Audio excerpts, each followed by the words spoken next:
하나님은 알파와 오메가가 되시는 분이죠. 알파와 오메가, 끝에서 끝이 되시는 분. 그런 알파와 오메가가 되시는 아버지 하나님 앞에 예수 그리스도 이름으로 구원함을 입고 의인으로서의 삶을 살아가는 이 모두는 뭐를 지켜야 되냐? 말씀의 법을 지켜 행하는 것으로의 삶이 되어져야 되고, 그리고 무엇보다도 아버지 하나님께서 싫어하시는 죄와 멀어진 삶을 살아가야 된다는 사실을 우리는 말씀을 통해 너무나 많이 들어왔기 때문에 알고 있고 계속 듣고 있습니다. 그런데요, 죄라고 하는 것에 대하여서 성경을 통하여서 보게 되면은 세상 사람들이 보통 말하고 있는 그런 죄와는 거리가 멀더라고요. 거리가 먼 것으로 하나님께서 성경을 통하여서 죄다, 이것이 죄다라고 할 때 그 죄에 대한 의미는 뭐냐? 살아계셔서 역사하시는 아버지 하나님을 믿지 않는 것, 그리고 인류의 구원자로 보내심을 받으신 독생자 예수 그리스도를 믿지 않는 것이 죄인 것이며, 그리고 성경에 기록되어진 하나님의 말씀 그 안에서의 권면과 권고의 말씀을 거부함으로 순종하여 가지 못하는 것을 죄라고 하십니다.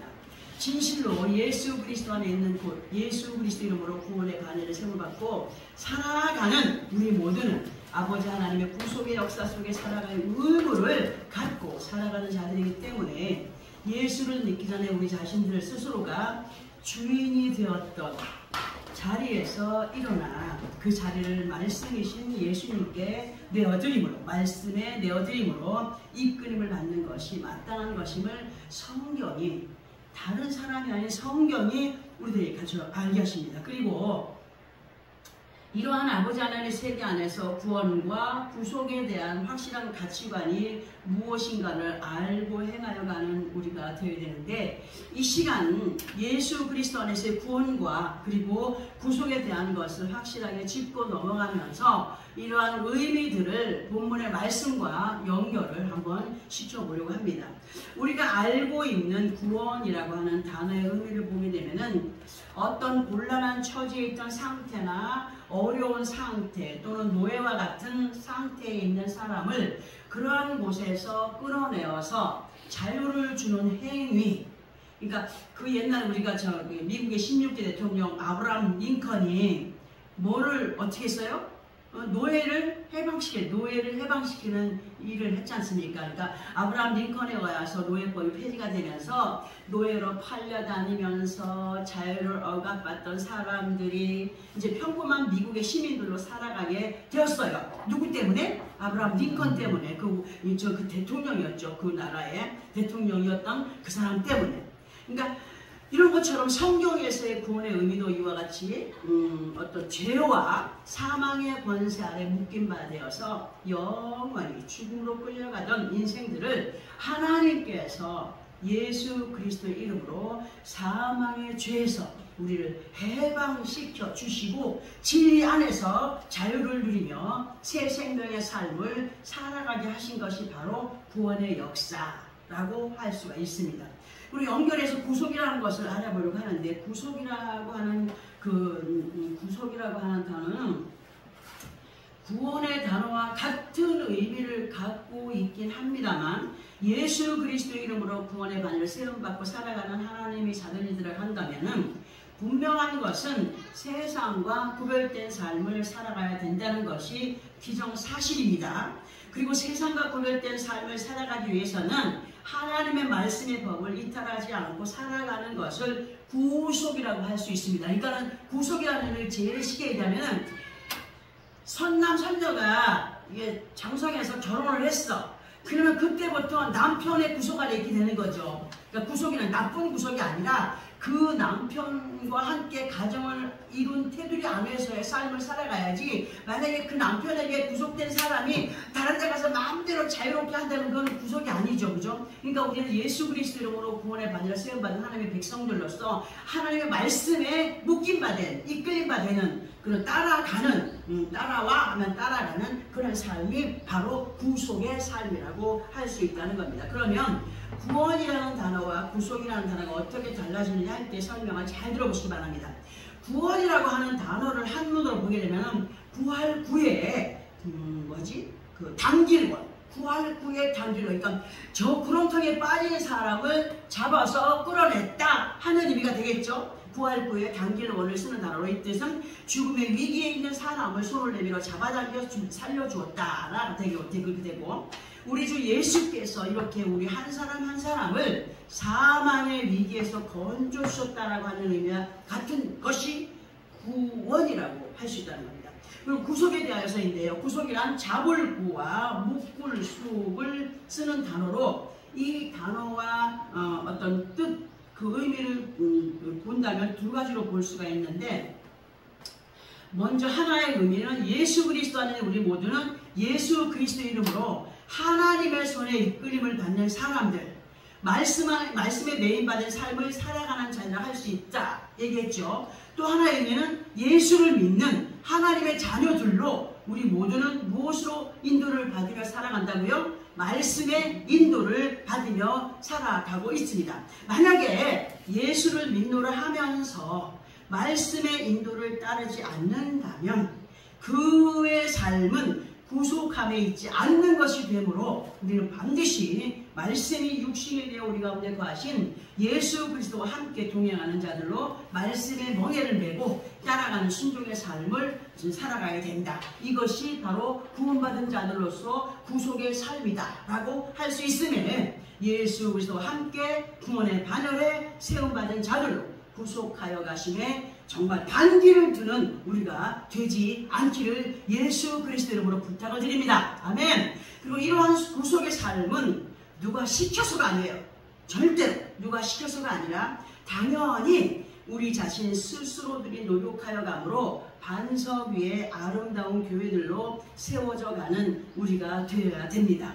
이제 앞부분에서 설명이 되어진 것을 본문과 연결을 해서 보아야 되겠기에 우리 본문을 다시 한 번 더 합독을 해 보겠습니다. 시작. 인자야, 너는 내 민족에게 이르기를 의인이 범죄하는 날에는 그 공의가 구원하지 못할 것이요, 악인은 돌이켜 그 악에서 떠나는 날에는 그 악이 그를 엎드러뜨리지 못할 것인즉 의인이 범죄하는 날에는 그 의로 말미암아 살지 못하리라 하며, 자, 이 말씀을 보통 예수 그리스도 안에 있는 개개인이 그냥 읽어 내려간다고 한다면 좀 이해하기가 힘들 수도 있어요. 또는 어렴풋이 이런 내용이구나 하는 것으로 쉽게 넘겨버릴 수 있는 말씀이기도 한데요. 지금 우리가 합독한 이 말씀을 앞부분에서 언급해드렸던 구원과 구속을 연결시켜서 보려고 하는데, 함께 합독했던 이 본문의 말씀을 다시 보면서 설명을 들어봅니다. 인자야, 너는 누구에게? 내 백성들에게 가르쳐라. 여기서 인자는 에스겔 선지자입니다. 그때 당시에 하나님께서 에스겔 선지자에게 하나님의 백성들을 향하여서 너는 이렇게 전해서 가르쳐야 돼 하신 거예요. 근데 뭘 가르치라고 했느냐 하면은 의인 누굽니까? 하나님의 자녀들입니다. 지금으로 보면은 예수를 믿는 하나님의 자녀들을 얘기할 수 있습니다. 의인이 범죄하는 날에는 공의가 구원한다고요? 구원하지 못한다 하는 것을 가르쳐 알게 하라고 하시는 겁니다. 무조건 하나님의 자녀들이라고 해서 다 살림을 받는 것이 아니라 절대로 의인이 범죄하는 날에는 살지 못한다라고 하는 것을 가르쳐야 된다라고 했어요. 그런데 이 말씀에서 의인은 누구를 가르치는 것이냐 할 때 앞에서 얘기했지만, 지금 현재 상태 속에서는 예수를 믿고 구원의 반열에 세움을 받고 하나님의 자녀들로 살아가는 믿음의 사람들을 말씀하시는 것으로, 지금 현재 누구요? 의인은 우리 각자들을 말씀하시는 것이다. 근데 보세요. 다시 또 번복하여서 의인에 대한 것, 그리고 의인이 범죄하는 날에는 곧 예수 그리스도 안에 살아가고 있어도 그가 범죄할 때 그 범죄의 제목이 뭐냐? 제목은 아버지 하나님의 말씀을 따라 순종함으로 행하여 가지 못하는 것. 이러한 모습들이 아버지 하나님 앞에 죄라고 하는 것을 앞부분에서 설명을 들었었습니다. 그러나 이 말씀에 대하여서 우리가 삼가 두렵고 떨려야 할 것이 뭐냐 할 때에, 아무리 예수 그리스도의 이름으로 약속되어진 하나님의 공의라고 할지라도 그 하나님의 공의 앞에 불순종한 사람은 하나님께서 책임을 져주신다는 건가요? 절대로 책임을 져주지 않는다는 거예요. 우리 계속 이런 말씀을 들어오고 있습니다. 뭐 축복받아라, 뭐 받아라, 뭐 받아라 하는 것보다 우리는 계속 하나님 말씀 순종할 때에 그 결과가 이루어진다는 사실을 계속 들어오고 있지 않습니까? 이 시간 우리는 이 말씀을 쉽게 받아들이거나 쉽게 생각함으로 값어치 없이 여기지 말아야 되는데, 우리가 늘 그런 말 하죠. 콩 심은 데 뭐가 난다고요? 콩 나고, 팥 심은 데 뭐나요? 팥 나온다 하는 속담, 정말 거의 다 외우다시피 알고 있어요. 우리가 알고 있습니다. 그리고 성경이 갈라디아서 6장 6절 이하에 기록된 말씀을 보면은 심은 대로 뭐 하게 된다? 거두게 된다는 사실을 우리에게 늘 알게 하셨습니다. 그러나 많은 믿음의 사람들이 알고 있는 만큼의 믿음의 행위를 보여가지 못한다는 거예요. 보여가지 못하고 돌아서면 잃어버리고 돌아서면 잃어버리고 불순종함으로 갈 때가 너무 많지 않습니까? 그렇게 알고 있는 만큼의 믿음의 행위를 보여가지 못하는 가운데 사람의 생각을 플러스 알파한 것으로 행하여가는 믿음 없는 모습을 보여갈 때가 너무나 많아요. 저도 예외일 수가 없다는 말씀을 늘 드립니다. 사람인지라. 근데 이것도 핑계가 될 수 있어요. 자, 아버지 하나님께서 오늘 이 시간 우리에게 확실하게 말씀해 주십니다. 너희가 진정 믿음 안에서 의인으로서의 삶을 살아가고 있다라고 한다면 누구의 뜻대로 행하라고요? 하나님의 뜻대로, 아버지의 뜻대로 행하여 가기를 권면하고 계십니다. 근데 우리는 순간순간 누구의 뜻대로 행하고 있습니까? 내 뜻대로 행할 때가 많아요. 내 생각대로 행할 때가 많고 내 계산대로 행할 때가 많고. 자, 근데 연결된 본문 말씀 중간 부분쯤에서 보게 되면 악인이 돌이켜 그 악에서 떠나는 날에는 그 악이 그를 엎드러뜨리지 못할 것인즉, 이런 말씀이 기록되어 있죠. 이 말씀을 위로 보게 되면 사람이 아무리 큰 범죄를 저질렀다고 할지라도 말씀을 듣고 회개하고 다시는 그 저질렀던 습관적인 죄악을 끊어내고 돌아섬으로 변화된 모습으로 아버지 하나님 앞에 행하여 가는 사람에게는 하나님께서 친히 그에게 죄를 묻지 않으시겠다고 말씀하십니다. 그리고 그를 죽이겠다고 했습니까? 절대로 죽이지 않는데 살리겠다고 말씀하십니다. 그러나 중요한 것은 뭐냐? 이렇게까지도 말씀해 주시고 사랑해 주심에도 불구하고 깨달음 없이 양심의 화를 맞은 사람들로 그저 그 범죄의 습관들을 버리지 못한 채 눈 가리고 앙하는 식의 삶을 살아간다고 한다면, 아무리 예수 그리스도 이름으로 구원의 바늘에 세움을 받고 약속을 받고 나아가는 사람이라고 할지라도 그 지은 죄에 대한 부분과 함께 아름다운 결과의 자리를 빼앗기게 된다는 사실, 침노당하게 된다는 사실을 말씀이 정확하게 우리로 알려하십니다. 진실로 하나님의 자녀들의 삶을 살아가는 예수 그리스도의 사람들은요, 아버지 하나님의 말씀의 법을 지켜 행하여 감으로 구원받기로 선택되어진 믿음의 삶을 살아가야 된다는 사실을 마음에 새겨야 됩니다. 삶과 두렵고 떨림으로 마음에 새기고 살아가야 됩니다. 이 시간에 본문의 말씀에 대한 확실한 설명이 13절에 기록이 되어 있는데 13절을 봅니다. 13절, 에스겔 33장 13절을 함께 합독해 봅니다. 시작! 가령 내가 그인에게 말하기를 너는 살리라 하자. 그가 그 공의를 스스로 믿고 죄악을 행하면 그 모든 의로운 행위가 하나도 기록되지 아니하리니 그가 그 지은 죄악으로 말미암아 곧 그 안에서 죽으리라. 이렇게 번복해서 말씀이 있어요. 이러한 말씀에 대해서 앞부분에서는 설명을 드렸지만 다시 한 번 더 들어보도록 하겠습니다. 이 말씀의 의미를 잘 들어봐야 됩니다. 가령, 즉 가령이라는 것이 뭡니까? 즉 예를 들어서 예수 그리스도 안에 있는 너희에게 구원의 바늘에 세움받은 자들로 영생의 삶이 보장되었다고 할지라도 자신들의 주장과 생각에 이끌려서 하나님이 나를 보장하셨는데 뭐 누가 뭐라 그럴 거야 하는 안일한 가운데 자신들의 주장과 생각에 이끌려 하나님의 말씀을 따르기보다 자신의 방법과 방식을 따라서 행하는 자들에게는 이 말씀에서 하나님이 기억을 한다고 하십니까? 절대로 그를 하나님의 자녀라고 기억하지 않는다고 하셨습니다. 하나님께서 기억하지 않으실 뿐더러 구원의 약속도 보장을 받을 수가 없다라고 하십니다. 그런데요, 14절과 15절, 16절을 보게 되면 이런 말씀이 또 기록되어 있습니다. 함께 33장 14, 15, 16절 함께 합동합니다. 시작.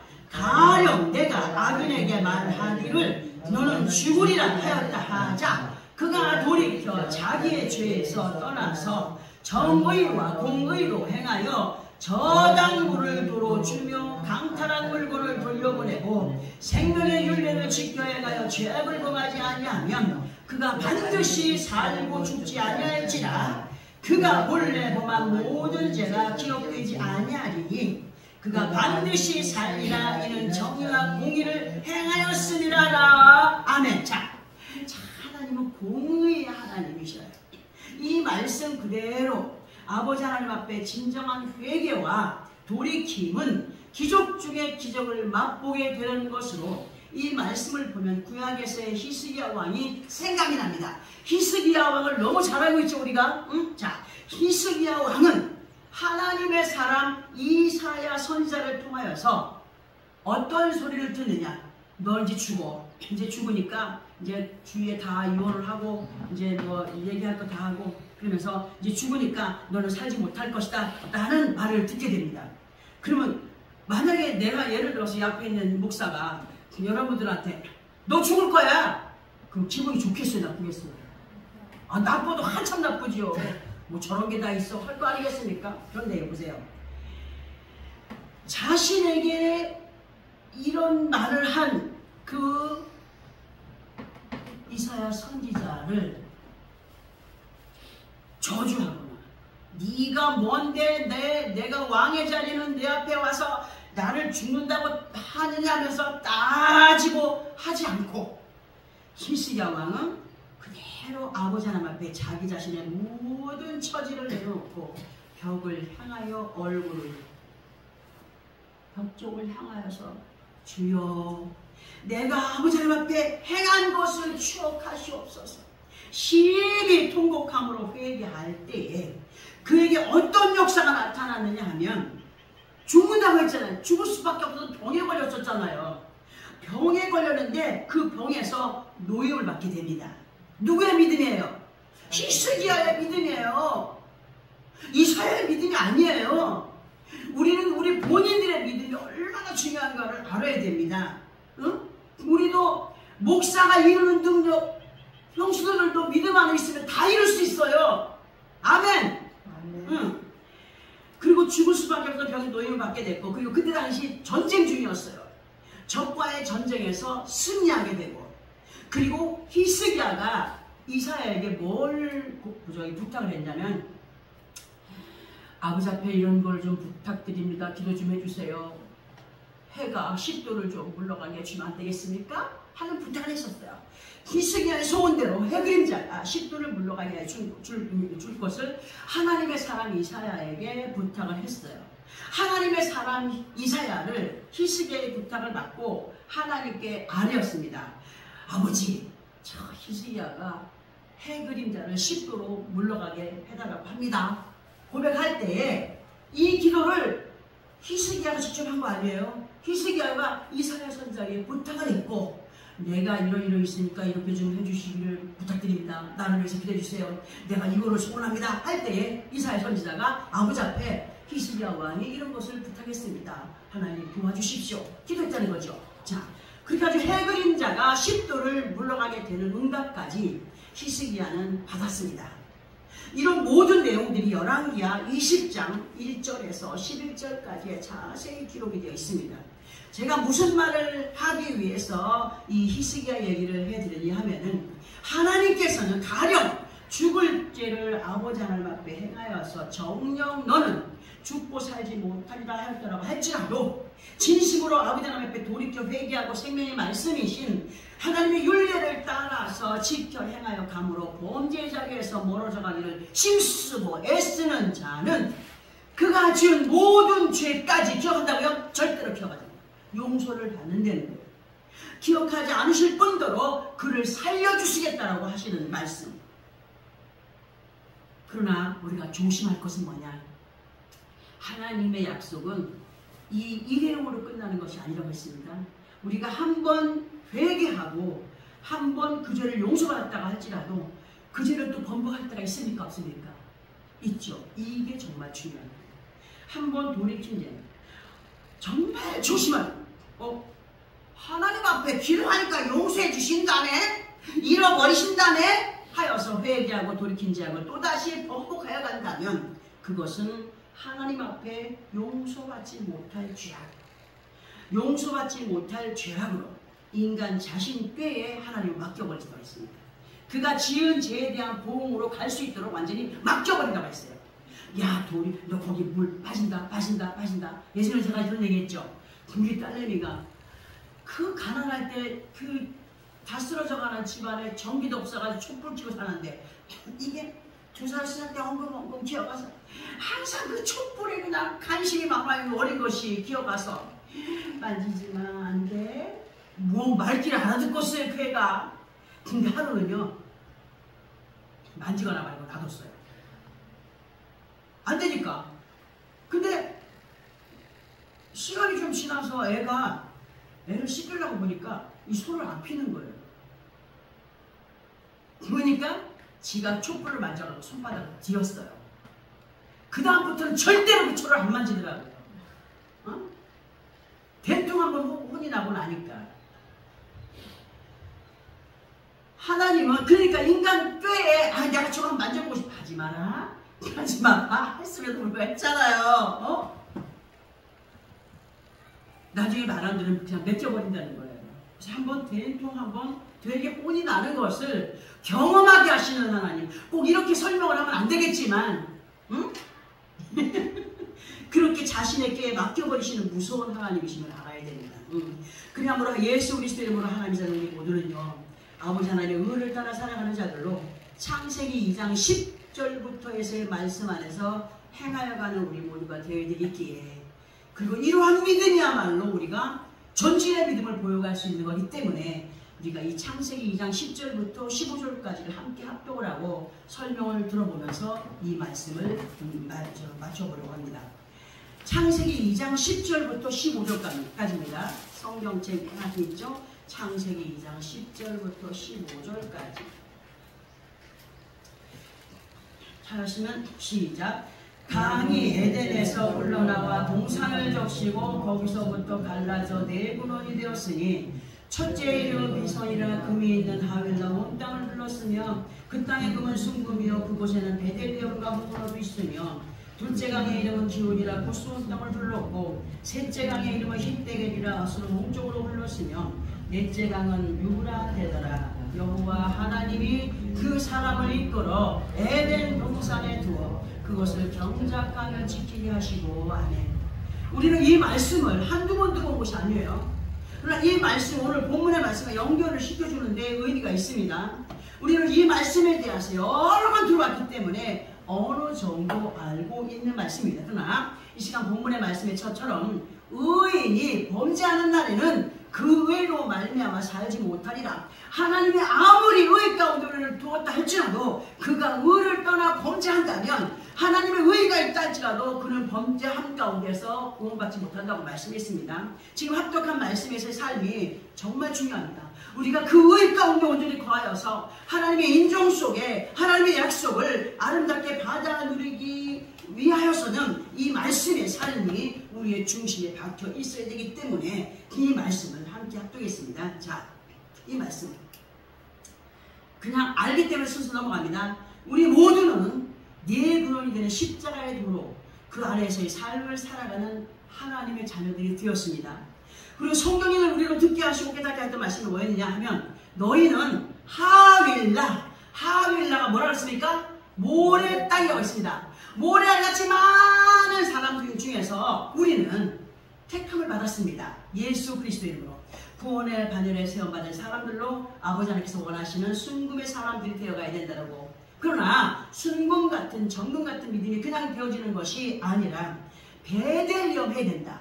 베델리엄의 뜻이 뭐라고 했습니까? 진주라고 했습니다.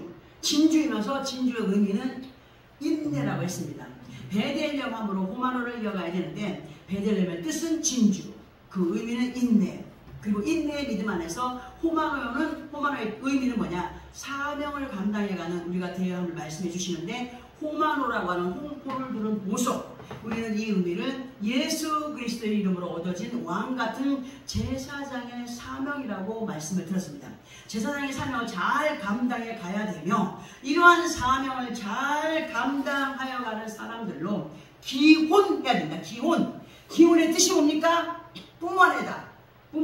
날마다 예수 그리스도 이름으로 얻어진 은혜와 사랑을 고백하며 무시로 고백하며 감사와 기쁨을 뿜어내는 삶이 되라고 우리는 들어왔고 알고 있습니다.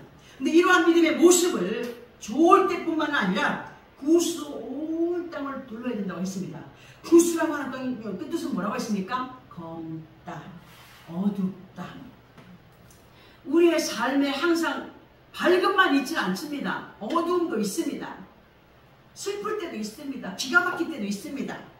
구수. 우리는 이 모든 기원하는 모든 것이 구수 온 땅을 둘러야 된다고 하시는데 예수 그리스도 안에 있는 사람들에게 늘 부탁하시는 말씀이 모든 범사에 뭐하라? 감사하라. 데살로니가전서 5장 16절에서 18절까지 기록이 되어 있고 이러한 삶 속에서도 힛데겔에 가야 됩니다. 힛데겔의 뜻이 뭡니까? 큰 강, 은혜의 강. 다니엘서 10장 8절에서 그리고 9절에서 보게 되면 그 의미가 예수 그리스도 안에 있는 우리 모두는 항상 은혜 안에서 그리고 말씀 안에서 우리 자신들을 낮춘 겸손의 사람들로 계속 유브라데 하여 가되 유브라데가 마르지 않도록 곧 은혜가 식어지지 않도록 성령의 충만한 은혜 안에 있기를 바라시는 아버지 하나님의 뜻을 우리가 받아들였었는데요. 그래서 이러한 의미들 우리는 왜 힛데겔의 그 강가에서 다니엘이 하나님의 사자의 모습을 보고 자기의 모습은 죽은 시체와 같다라고 썩은 듯 했다라고 고백을 했던 것처럼 우리들도 하나님의 은혜 가운데 나는 정말 아무것도 아니고 죄인 중에 죄수 정말 부족하고 연약한 죄인들임에도 불구하고 우리를 사랑하시는구나 라고 하는 그런 의미를 늘 갖고 있으면서 유브라데의 강에 은혜가 넘쳐나는 삶이 되어야 된다는 것을 늘 설명을 드렸었는데요. 우리는 이 말씀에서 유브라데의 강에 대한 것을 계시록 16장 12절과 항상 연결을 시켜서 보았기 때문에 연결해 봅니다. 계시록 16장 12절을 보게 되면 또 여섯째 천사가 그 대적을 큰 강 유브라데의 쏟음에 강물이 말라서 동방에서 오는 왕들의 길이 예비되었더라 이렇게 기록이 되어 있습니다. 예수 그리스도 안에 있는 믿음의 사람들 어떤 범사의 시간들 속에서도 영적인 유브라데 강이 마르지 않아야 됩니다. 어떤 시험이 와도 어떤 환난이 와도 하나님의 은혜에 그 감사가 넘쳐나는 그러한 삶이 우리 안에서 넘쳐나야 된다는 의미입니다. 사람이 어떤 사건이나 일들로 인하여서 원치 않는 강팍함에 도달할 때가 있습니다. 연약함을 보여갈 때도 있습니다. 곧 유브라데 강이 말라버린 겁니다.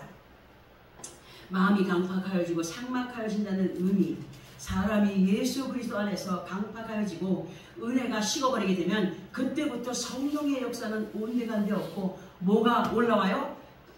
버렸던 옛 모습이 옛 습성이 새로 올라와서 악해지고 강팍해지고 예민해지고 예리해지고 날카로워지고 옛 모습의 사람으로 돌아가 사람의 생각과 방법으로 행하게 된다는 것으로 연결을 해보면서 우리의 믿음은 언제나 히브리서 10장 39절의 말씀처럼 우리는 뒤로 물러가 멸망할 자가 아니요 뒤로 물러가 멸망할 자가 아니요 다시 돌아왔던 그 옛 모습의 자리로 돌아가서 멸망을 자초하는 자들이 아니요 오직 영혼을 구원함에 이르는 믿음을 가진 자들로 이끌림을 계속 받아야 되며 히브리서 10장 38절의 말씀처럼 의인은 무엇으로 산다고요? 믿음으로 말미암아 살리라 하신 말씀처럼 믿음의 전진을 보여가면서 하나님께서 원하지 않는 악에서 점점 더 멀어져 가는 자들로 예수 그리스도 이름으로 얻어진 의인들로